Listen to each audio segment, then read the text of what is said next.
Hi, this is Munson with Munson Music, and welcome to Jam Tracks. We're going to talk about how you can solo and kind of work around diminished chords.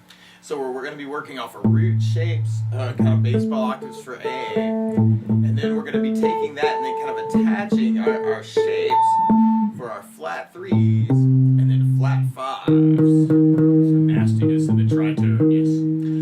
So one way to kind of work that is you could take each shape and then kind of drill it. And so you could take the root from the low E string and then kind of work that flat three shape up to the 8th fret on the low E string. And then you could work that same idea from the low E on the 5th to the A string 3rd and just kind of look at just the flat three shapes that you're kind of playing. And then you could take the D string on the 7th fret and work that same idea and kind of look for flat three shapes. So you could work the A string on the 7th to the low E 8. Or you could work the D string 7 to the A string 3rd, or you could work the D string 7 to the D string on the 10, or you could work the D string 7 to the G string on the 5. It's kind of those flat three shapes. So you might want to kind of take a look at those. Or we could take the high E on the 5th fret, or the G string on the 5th fret is kind of your flat three. Or we could work the high E on the 5th to the B string on the 1st fret is kind of a flat three. So you might want to kind of look at those shapes. And then we can take the G string on the 2nd fret and work the B string on the 1st fret is kind of a flat three. Or we can go to the A string on the 3rd fret and kind of work that same idea. So you may want to kind of take each A note in turn and kind of just find flat third shapes kind of from those notes just to try and drill like, oh, if that's a root, that's a flat three, that's how far that is. And then we could take tritone shapes and then drill those. So we could kind of take the low E string on the 5th fret to the A string on the 6th fret is kind of a flat 5 shape. Or we could take the low E on the 5th to the D string on the 1st fret is a flat 5 shape. And then we could take the D string on the 7th fret is kind of our root and work that to the low E on the 11th fret. Or we could work it to the A string on the 6th fret. Or we could work it to the G string on the 8th fret. Or we could work it to the B string on the 4th fret, would be kind of a nasty little tritone. So you could kind of play around with, that's how far the tritone is from where I am. And then you could go to the B string, or the high E string on the 5th, and then you have a tritone on the B string on the 4th fret. Or you could work it from the high E to the G string on your 8th fret. And then you could take the A on the G string and kind of work that to the B on the 4th fret as a tritone shape. That's where the shape has changed. Now it looks like a power chord, but it's really a flat 5. Or you could work it from there to the D string on the 1st fret. Or we could work it from the G on the 2nd fret to the A string on the 6th fret. It's kind of a tritone shape. So you may want to kind of play around with that. And these are kind of cool because they do look the same up and down. Actually, it's a little bit different than some of the other shapes. But if we took those ideas and kind of put them together, we would have a diminished chord. If we could play root and then flat 3 and then flat 5. So we could tend to take each A note and then just try and work some of the shapes around that to end up with some arpeggios kind of around it, so broken chords. So we're playing little pieces of diminished chords by going root, flat 3, flat 5, and then we take the next A, root, flat 3, flat 5, and then we take the next root, root, flat 3, flat 5, and then we take the next root, root, flat 3, flat 5. So you could kind of work it that way too, and kind of look and drill those other flat 3 shapes and flat 5 shapes. And then if we put those together, then we'd have little triads of diminished chords.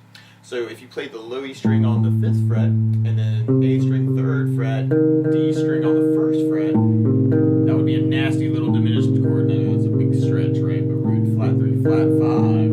And that's what's called root position, actually, if we kind of play things in that order, that voicing of root and flat 3, flat 5. And another way to play a diminished chord would be going to the D string 7. We could play the A string on the 6th fret for your tritone, and then take another finger and go low E on the 8th fret for your flat 3. So now we're ordering them from bass to treble, flat 3, flat 5, root. So this is what's called first inversion for a chord.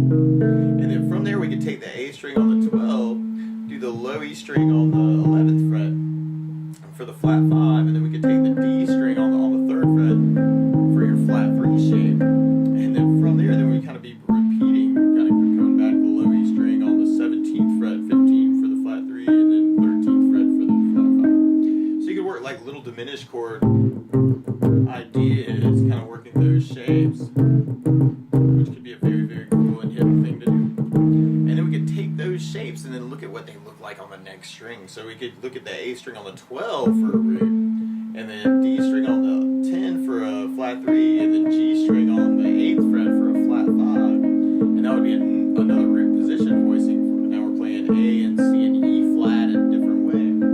Or we could take the G string on the 2nd fret, play the D string on the 1st fret for your flat 5, and then the A string on the 3rd fret for your flat 3. We have another little diminished chord. Now that's the first inversion, is that 3, 5, root, flat 3, flat 5, root. And then we can take the D string on the 7th fret, A string on the 6th fret for the flat 5, and then G string on the 5th fret for your flat 3, and have another diminished shape. So it's basically those same shapes, they just got moved around, but we really have the same exact shapes we just did. But then if we took them and put them on the D, G, and B string, then we end up with some differentness, because the B string shifts things one to the right. So we'd have G string on the 2nd fret for your root, tritone on the D string 1st fret, B string on the 1st fret for your flat 3 is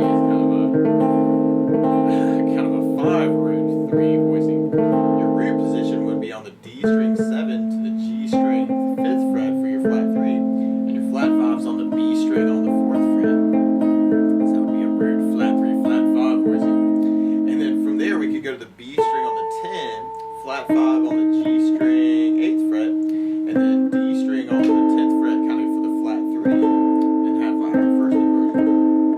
So you may want to kind of play around with those shapes too, actually, kind of working that. A diminished there, and then we got A diminished there, and then we got A diminished there. It's like nastiness, coolness. And then you can take the next 3 strings and look at little diminished shapes, and you could have the high E string on the 5th fret, play the flat 3 on the G string on the 5th fret, and then first finger on the B string 4th fret for your flat 5. Now it looks like a D7 chord, and a D7 chord is really a diminished chord. So it's like a little piece of what would have been an F7, but we don't have the F note, we just have the A and the C and the E flat. And then from there, actually, we could kind of work our, let's see, B string on the 10 for the root, flat 5 on the G string on the 8th fret, and then high E on the 8th fret for your flat 3, and kind of have the 2nd inversion. Or we could do the root position by going G string on the 14, B string on the 13 for your flat 3, and then high E 11 for your flat 5. So root flat 3, flat 5, or A, C, E flat. So different notes, or same notes, different place is what we're kind of playing around with. So that would be kind of cool to kind of play around with it, and then you could work jams over that. So we could have like a little funk jam, kind of working diminished root flat 3, flat 5. You may want to start just taking little arpeggios, kind of breaking it up different ways. Could be a cool idea. Rhythm ideas.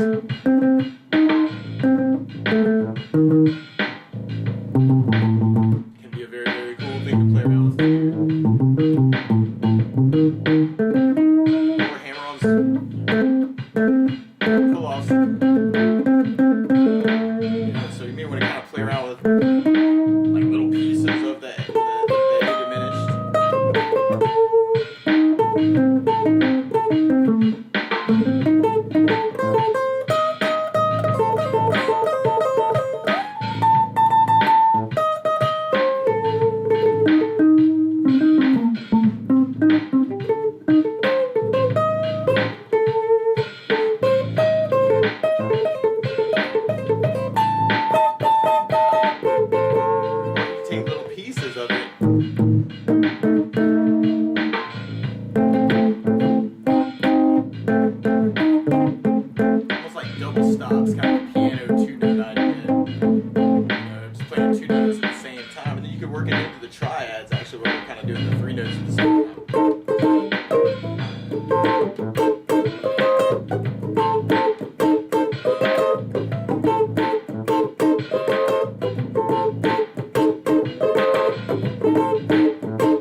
See what you can say with diminished chords. But that's the basics of how you can kind of work arpeggios and small diminished chords across the neck for me. So good luck!